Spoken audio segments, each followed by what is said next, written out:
বিয়ে শব্দটা কত ছোট্ট, তাই না? কিন্তু দেখো একটা মেয়ের অভিজ্ঞতাটার মধ্যে কতটা জড়তা, তাই না বলো?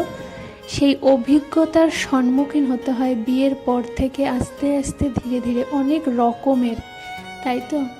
জানো তো এই যে যাওয়া আমার কেমনই লাগছিল, কারণ এরকম তো আগেটা হয়নি। সব সেই বিয়ের পর থেকে মানে যেখানে যাই বলতে কোথাও ঘুরতে গেলে তো ফ্যামিলি বলতে আমার বরমশাই, আমার মেয়ে, এই আর যাই হচ্ছে বাপের বাড়ি। তো বাড়ি যাওয়ার সময় সেই ওর সঙ্গে, কোথাও গেলেও ওর সঙ্গে, এই একা তো কোথাও যেতে হয়নি, কারণ যাওয়ার প্রয়োজনই হয়নি।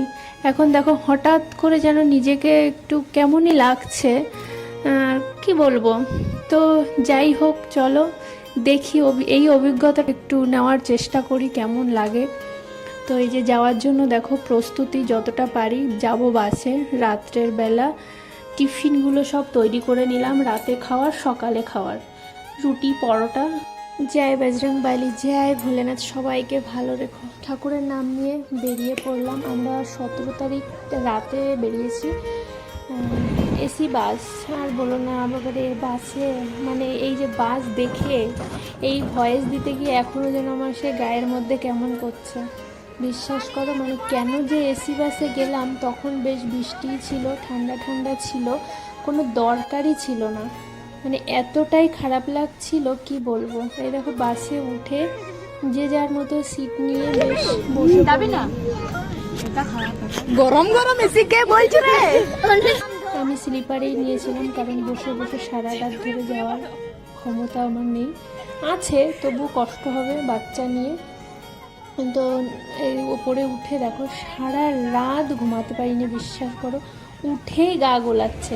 টিফিন তো নিয়েছি রাতে খাওয়ার, পরোটা করে নিয়েছি যে থাকবে, সেটা দিয়ে সকালেও টিফিন হয়ে যাবে। বিশ্বাস করো সারা রাতে কিছু খাইনি, উঠেই গা গোলাচ্ছে। প্যাকেট নিয়ে উঠেছি, কারণ এসি বাস সব বন্ধ। দেখো মেয়ে নিয়ে এইভাবে শুয়ে শুয়ে, মেয়েটাও সারা রাত খায়নি। তো আমরা ওই 8:45 নাগাদ শিলিগুড়ি নেমেছি, নেমে ওখান থেকে একটুখানি হেঁটে এই যে দেখো শিলিগুড়ির ট্রেনে যাবো আলিপুরদুয়ার। আরেকজন ফোনে ব্যস্ত, চেহারা হয়েছে আমাদের একটু দেখো, না ঘুমিয়ে না খেয়ে, মানে একদম নাজেহাল অবস্থা। এই যে দেখো পাক্কা আমাদের ওই 5 ঘন্টা মতো লেগে গেছে। আমরা এই যে নেমে পড়েছি আলিপুরদুয়ার জংশন। এখান থেকে যাব আমরা ইনডোর স্টেডিয়াম, টোটোতে করে যাব আমরা। এই যে সব ব্যাগপত্র নিয়ে টোটোতে করে চেপে চলে গেলাম। আমাদের বেশিক্ষণ টাইম নয়, স্টেশন থেকে ওই 5-10 মিনিট এরকম। আমরা একদমই মানে আলিপুরদুয়ার একদম বাজারের ওপর, শহরটার ওপরেই ছিলাম, বেশ আশেপাশে সব। এই যে দেখো পৌঁছে গেছি।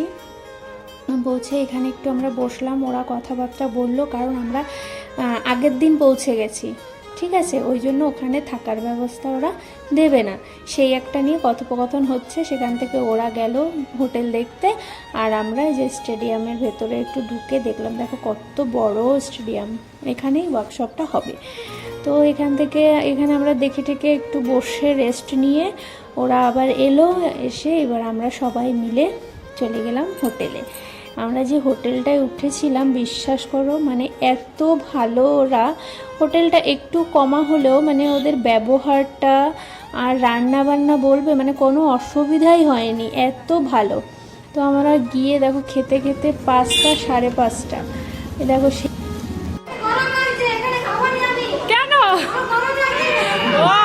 বাড়ি থেকে খেয়ে গেছি সেই 2:30 3টে, আর এই যে পরের দিন এই যে খাচ্ছি।